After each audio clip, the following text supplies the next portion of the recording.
안녕하세요. 저는 역곡 1, 2동, 원미 1동, 춘희동, 도당동을 지역구로 하고 있는 더불어민주당 소속 박명애 시의원입니다. 만나서 반갑습니다. 시의원이 되고자 결심한 이유가 궁금하시다고요? 저는 원도심 지역에서 오랫동안 살았어요. 원도심 지역에서 살면서 참 부천의 발전과 함께 성장했는데요. 점점 원도심 지역이 쇠락하기도 하고 개선해야 될 점들이 많더라고요. 그래서 도시와 마을을 좀 다시 만들고 싶다, 개선하고 싶다 이런 마음이 들었습니다. 그리고 저는 사회복지를 공부하면서 사회적 기업을 운영했거든요. 그래서 비교적 부천시의 어려우신 분들 주변에서 삶을 잘 보고 성장해 왔는데요. 어떻게 하면 그분들의 어려움을 조금 개선해 줄 수 있을까? 차별이나 빈부의 격차를 어떻게 하면 조금 더 줄일 수 있을까? 이런 역할들을 예산과 정책으로 살펴볼 수 있는 것이 시의원이라고 생각했어요. 그래서 시의원이 되기로 결심했고 여러분들이 뽑아주셔서 이 자리에 있습니다. 시의원들은 조례를 만드는 일을 하고 있는데요. 그러니까 국회의원들이 법을 만든다면 시의원들은 그 기초지자체, 즉 부천시에 근거가 될 수 있는 조례라고 하는 걸 만들기도 하고요. 개정하기도 해요. 그래서 평균 한 연간 2개에서 4개 정도 쌓이는 조례를 만들고 있습니다. 그 중에 이제 오늘 여러분들께 소개하고자 하는 첫 조례는 부천시 공동주택 기본조례입니다. 공동주택이라고 하면 쉽게 말해서 다세대 주택, 아파트를 이야기하고 있어요. 아파트는 사유재산인데 왜 조례가 필요하지? 궁금하시죠? 공동주택 법이라고 하는 게 있는데요. 일정한 규모의 아파트 단지들을 만들고 관리하는데 법으로 규정하고 있어요. 근데 특히 기초 단위에서 그런 아파트 입주민들이 회계 관리를 잘 하는지, 지역과 어떻게 상생을 하는지 이런 부분들에 대해서 권리와 의무들 그리고 지자체에서 해야 되는 보조금 지원 사업 등을 설명해 놓은 것들을 조례라고 해요. 그래서 부천시에는 공동주택 기본조례가 2006년에 만들어졌고요. 본의원은 7월 달에 그 부분의 일부를 개정했어요.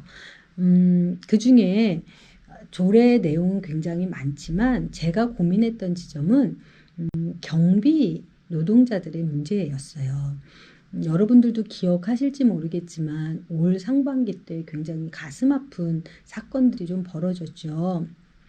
서울에 있는 한 아파트 단지에서 입주민의 폭언 폭행으로 경비 아저씨께서 극단적 선택을 하는 일이 있었어요. 저희 부천에서는 아파트 관리소장님이 비슷한 결단을 내려서 굉장히 상처가 됐던 사건들이 있는데요. 아파트에 사는 많은 입주민들이 아파트를 관리하기 위해 고용한 경비 아저씨들과 왜 이런 갈등이 생길까? 그리고 기초지자체에서는 저런 문제를 해결하기 위해 어떻게 해야 되나? 이런 고민을 하다 찾아보니 공동주택 기본조례에 해법을 찾을 수 있는 게 보이더라고요. 그래서 그 부분에 대한 고민을 했었어요. 근데 이게 저만 고민했던 건 아니고요. 2015년도에 이미 부천시 아파트 단지와 경비 노동자들을 대상으로 하는 실태조사를 한 바 있고요. 2019년도에도 200명이 넘는 경비원을 대상으로 실태조사를 한 게 있었어요.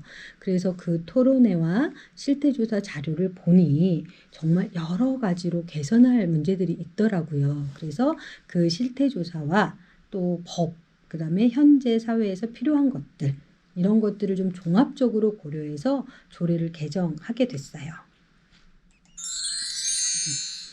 근데 부천시에서는 왜 이 조례가 중요하다고 생각했냐면 2019년 8월 기준으로 보면 부천시 인구가 83만 정도 되거든요. 근데 이 주민의 44% 정도가 공동주택에 거주해요. 아파트에 그렇게 많이 사는 거죠. 그러면 거기서 일하시는 경비 환경 노동자들은 정말 내 아버지시기도 하고 저희 어머니시기도 하거든요. 그리고 시민들의 직접적인 안전하고도 연결이 돼 있어요. 그래서 이 공동주택 기본조례를 통해서 이렇게 입주민들과 또 지자체가 상생할 수 있는 것이 있다면 찾아보자 이렇게 생각을 한 거죠. 최근에 그 출간된 책 중에 임계장이라는 책이 있어요. 임시직이며 계약직이고 장기 고령자들이라고 해서 경비직을 임계장이라고 불러요. 근데 그 책에도 보면 경비하시는 분들의 처우나 지금 상황의 심정, 소속감 뭐 이런 것들을 잘 표현했는데 우리 부천시에서도 앞서 말씀드린 실태 조사를 보니 고스란히 그 문제들이 있더라고요. 가장 큰 문제는 근로계약 기간이 굉장히 짧아요. 4개월, 3개월 단위로 계약을 하니까 고용이 안정되지 않았어요. 근데 그 일자리 문제를 지자체가 개입해서 뭔가를 하기는 좀 쉽지 않아요. 왜냐하면 입주자들과 계약을 하거든요. 그래서 사인 간의 계약을 행정이 개입하기는 어렵고요. 업무가 구분이 잘 되지 않아요. 감시 단속적 노동자이기 때문에 경비를 주로 해야 되는데 택배도 받아야 하죠. 주차 단속도 해야 되죠. 때로는 쓰레기 분리수거까지 해야 해요. 그래서 그 업무의 범위가 또 좀 복잡한 문제가 있더라고요. 근데 이런 부분도 사실은 지자체에서 참 개입하기가 쉽지 않았어요. 그런데 마지막을 보니까 경비하시는 분들이 보통 2교대, 24시간 막교대를 하는데 쉬는 공간들이 좀 필요해요. 그래서 법적으로 휴게실을 마련해야 하는데 실제 부천시의 오래된 아파트나 단지가 적은 아파트는 휴게실을 만들 수가 없어요. 혹은 만들었다 하더라도 지하에 있거나 혹은 냉난방기가 안 돼서 굉장히 어려운 가운데 근무를 하시더라고요. 그래서 그 부분에 대해서 기초지자체가 할 수 있겠다. 그걸 찾아낸 게 이제 조례 2가지를 개정하게 된 거예요. 구체적으로 조항은 뭐가 들어가냐면 그 우수 단지를 선정해서 인센티브를 주거든요. 그때 노사가 상생하거나 이런 주민들이 함께 상생하는 노력을 하는 곳에 우수 단지로 선정하자 이 문구를 하나 넣어서 입주민들과 경비하시는 분들이 상생할 수 있도록 이제 노력할 수 있는 걸 권고할 수 있도록 근거를 마련했고요. 이제 2번째는 그 공동주택 조례에 보면 보조금을 줄 수 있는 사항이 있어요. 그래서 낡은 아파트들의 담벼락이 무너지거나 방수가 안 되거나 막 이럴 때 본인들이 돈을 내고 행정의 보조를 받아서 개선 사업을 하거든요. 굉장히 많은 사례들이 있어요. 원도심 지역에는.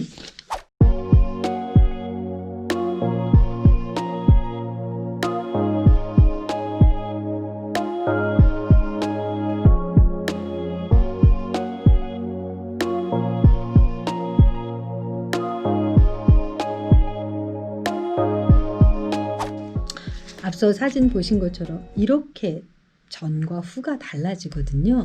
근데 이런 사업들 중에 25개 조항이 있는데 그 다음에 경비 환경 노동자들의 휴게 시설을 만들거나 환경을 개선하거나 이럴 때 보조금을 신청할 수 있다라는 조항을 넣은 거예요. 그래서 아파트 주민들이 담벼락이나 방수뿐만 아니라 함께 일하는 분들의 환경을 개선할 수 있도록 보조금을 신청하기도 하고 그걸 통해서 환경이 개선되면 입주자, 행정, 우리 시민 모두가 안전할 거라고 생각했어요. 그래서 그런 내용들을 넣습니다. 물론 이거는 보조금이기 때문에 100% 신청한다고 되는 건 아니에요.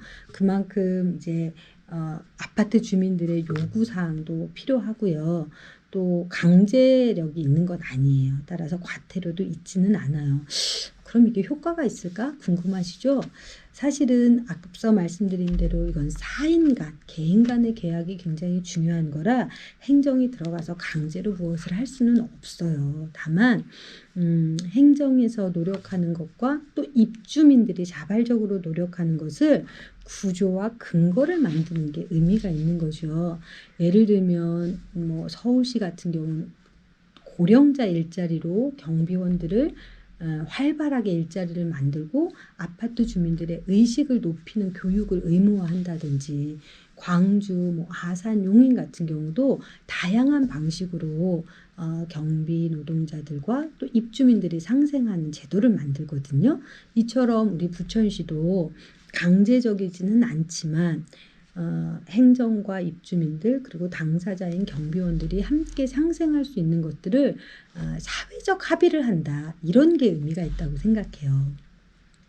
물론 공동주택 기본 조례는 큰 단지가 대상이 되기 때문에 작은 아파트나 빌라는 아직 해당은 되지 않는데, 그것은 소규모 공동주택 지원 조례라고 있는 것이 별도로 있어요.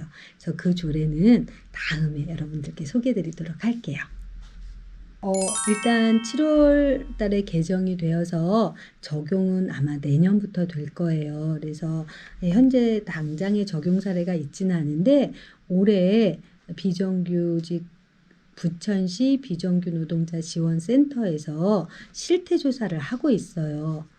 사진을 보시면 알겠지만 이렇게 지하 공간, 그다음에 각 아파트 단지의 환경 개선 사업이 얼마나 필요한지를 실태조사하고 있어서 연말쯤에 다시 한번 공유하는 기회를 가질 건데요. 그런 구체적인 사례들이 나오면 조금 더 구체적으로 적용할 수 있는 범위를 더 넓힐 수도 있고 예산을 더 반영할 수도 있을 것 같아요.